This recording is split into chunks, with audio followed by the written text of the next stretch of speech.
Welcome to our channel. Today we how to scale your online business with Notion, quick tutorial step by step clearly. Start by opening Notion on your device. Create a new page by clicking on the New Page button in the sidebar. Give your new page an appropriate title that reflects your business goals. Decide on a layout for your page, choosing either a database format or a simple list. If using a database, select the type of database that best suits your needs, such as a table, board, or calendar. Begin adding different sections to your page, such as tasks, projects, or resources. For tasks, create a database with fields like status, due date, and priority. For projects, outline key deliverables, timelines, and assign team members.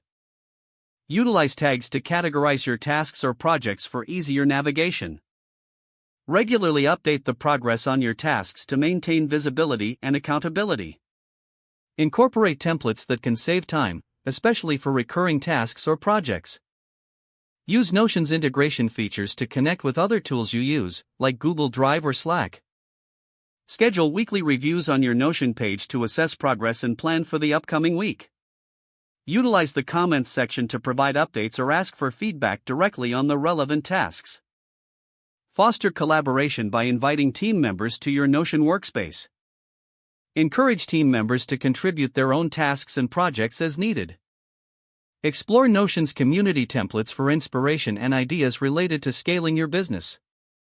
Experiment with different views and sorting options to find what works best for you and your team. Finally, ensure your Notion page remains user-friendly as your business scales, making adjustments as necessary. This systematic approach will help streamline your operations and drive growth effectively. If the page does not load, refresh the browser or try again in a private or incognito window. Make sure you are using the correct email address, then retype it carefully to avoid small typos. If your password is not accepted, use the reset option and create a new strong password you can remember.